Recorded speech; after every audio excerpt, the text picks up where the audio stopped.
right. Our first guest is an Emmy Award-winning actress and a voice in the new animated film Dr. Seuss's Horton Hears a Who. Ladies and gentlemen, say hello to Jamie Presley.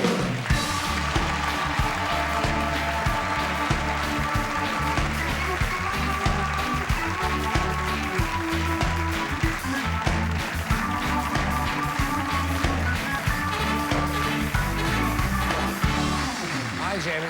Nice to meet you. Nice to meet you. Thank you for being here. Tell us a little bit about yourself. Where did you grow up? North Carolina. I like how you're reading the notes. I'm going to check the notes there. North Carolina, that's right. Yeah. A lot of times people lie, and I've got the information right there.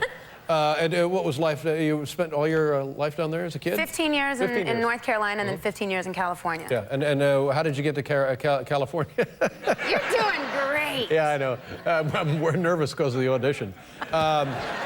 So why did you move? I actually, behind my parents' back, sent in some pictures to a bunch of model searches, Really? and then they all started. then they all started calling, Yeah. and my mom was like, "I don't know where you got our number. Can you lose it?" And I'm like, "Mom, wait!" Yeah. And one of the guys, Paul St. John, who owned International Cover Model Search, ended up flying my mom and I out, and I shot, and things went well. Ooh. And then they called me back and said, I know this is suspenseful. Then we ended up moving out, long story short. I became the spokesmodel for the model search, came out, and long story. Well, now this is pretty good, but you wonder now, let's just say you have a daughter. I have a son. You have a son. Mm-hmm. Let's just say your son wanted to be a model.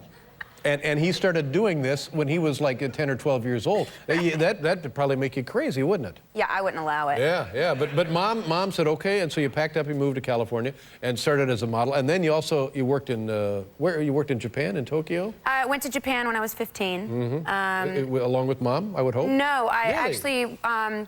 My mom and dad, neither one of them could go with me, and they were separated. And so I ended up becoming an emancipated minor. What is that a legal terminology? Yeah, it's...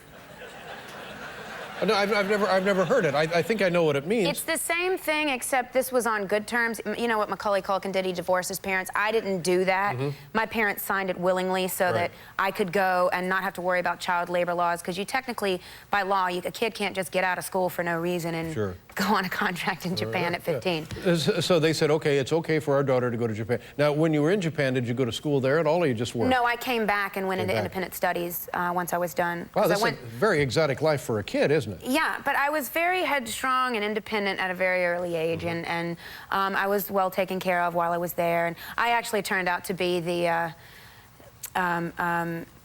what am I trying to say? I looked after my 18-year-old roommate. I was the chaperone. Oh, I see. So yeah, her father was a preacher, and she's from Georgia, and she'd never been out of Georgia. So I was catching her while she'd, dancing on bars. I was like this all night, on the bottom, on the floor, catching her when she'd fall. She was having a good time. I guess so. But again, one wonders about the overall wisdom of a life like that for kids. Am I just being a dope here? I don't think it's for every child, absolutely not. And, I personally would not allow my child to do that. But, I'm okay, and I had a wonderful time. It was a great experience. Both my parents knew how independent I was and how headstrong and street smart I was at the time, and they allowed it because of those things. And what was the reaction to the, did you have a peer group that lived in Tokyo, the Japanese people who lived there? What was their reaction to you? Well, I was actually the youngest one at the time. I was there during model season. There was like 1,500 models there at the time. And model season, you say? Model season. There's a model season there. Wow. There's like... Model season. When we're in season. Yeah.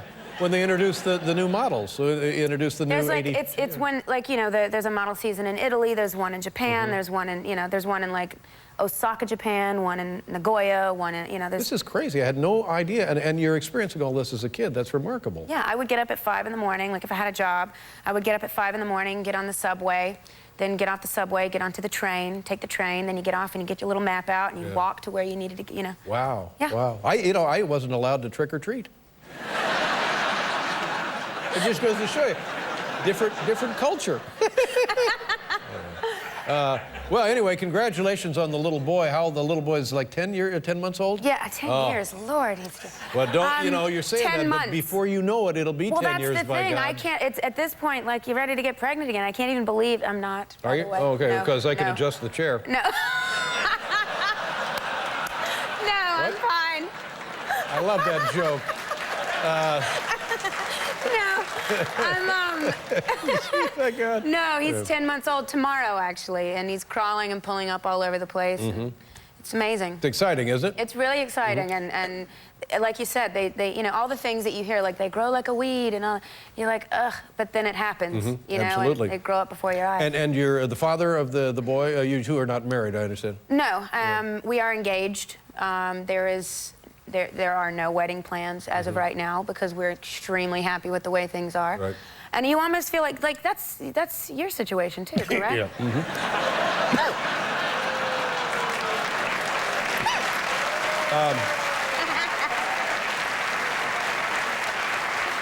That's right, and you know, everything you said applies to me as well. Okay.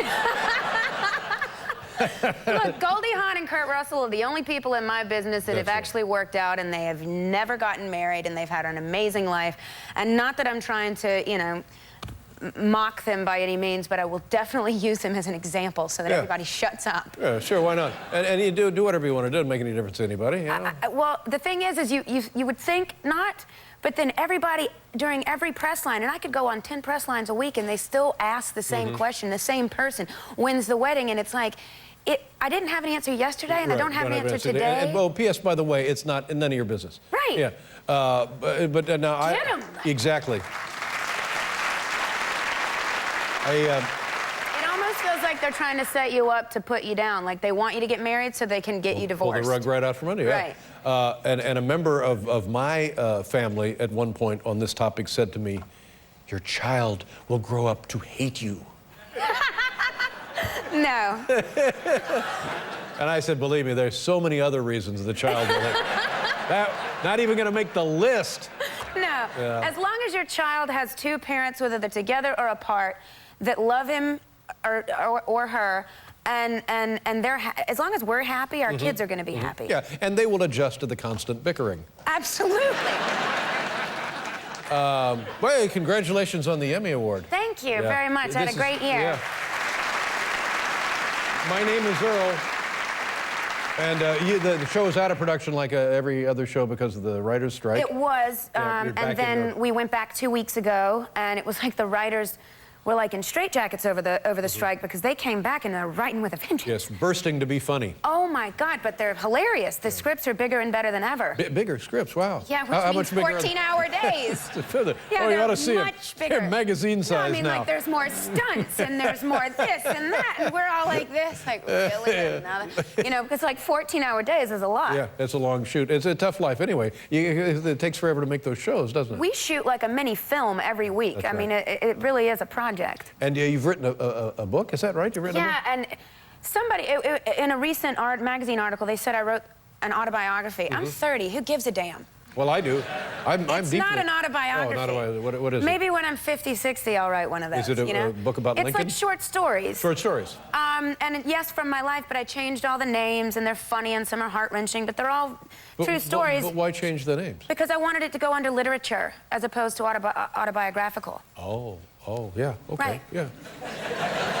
So it's vignettes from your life. Vignettes from my life, absolutely. Yeah. And is there a disclaimer at the beginning of the book that these are from my life, but the names are changed? No. Yeah. No, like if you look at a writer, for instance, Nicholas Sparks, who's also actually from North Carolina. He wrote The Notebook, The Long Walk Home, a bunch of really great books. All those are stories from his life, but all the names are changed. So it's literature. So give us an example of some of the characters that inhabit the short stories. My grandmother Presley. Really? And what was interesting or unique about her? What wasn't? That woman would say whatever came to her mind. Right. And she just had no screen. She's a lot like my character, Joy, on the show. She just, whatever she thought, she would say it. Like, no unspoken thoughts. Like she'd look at somebody's hair. She was a cosmetologist for 50 years. And she'd look at somebody, and if she didn't think their hair was done the way she would do it, she'd say, "Woo, honey, what is wrong with that head of hair? Looks like the cat sucked on it." I'm sorry, cat sucked? What does that mean? The cat sucked on it? What does that mean? 17. I had to have my grandfather tell me because I was always like, Granddaddy, what's she saying? Yeah. And he was like, have you ever seen a cat? You know how a cat cleans themselves? They have that rough tongue, and then all of a sudden it's like matted all over the place.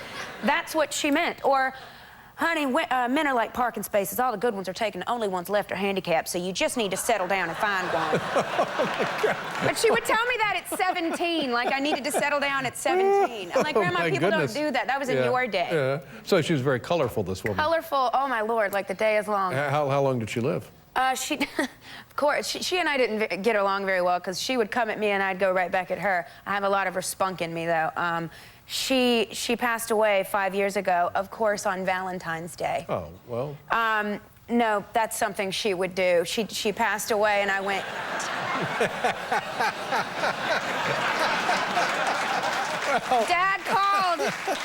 Dad called me and said, Chicken, I wanted to call and tell you, Mama passed away. And I said, that woman would go on Valentine's Day. Can't really hold her responsible for that. Yeah, you can. You don't understand this woman. Let's show folks a clip of the film, which opened earlier today. Dr. Seuss's Horton Hears a Who. And who are you in the movie? I play Mrs. Quilligan, who is like a sidekick to Carol Burnett's character, the kangaroo. I'm not a huge role in it, but it was such an honor to be a part of a film that, you know, Steve Carell and Jim Carrey and you know, Carol Burnett were a part of. It was really amazing, and it's an amazing film. It really is. Let's take a look here, a bit of Horton Hears a Who.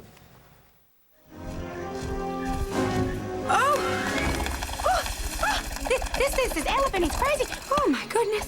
I gotta tell everybody. I need to get to the kangaroo. You should have been seeing me. I really let elephant have it.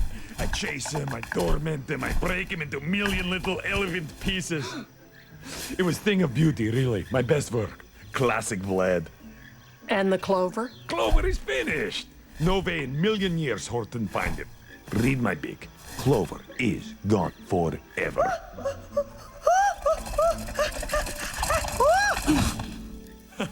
I just saw Horton and he is still talking to that clover. Read my beak, ladies and gentlemen. Dr. Seuss's Horton Hears a Who. Jamie, nice meeting you. Thank you for having Good me. to see you. I hope you come back. Love to. Jamie Presley, ladies and gentlemen. We'll be right back with Brian Regan.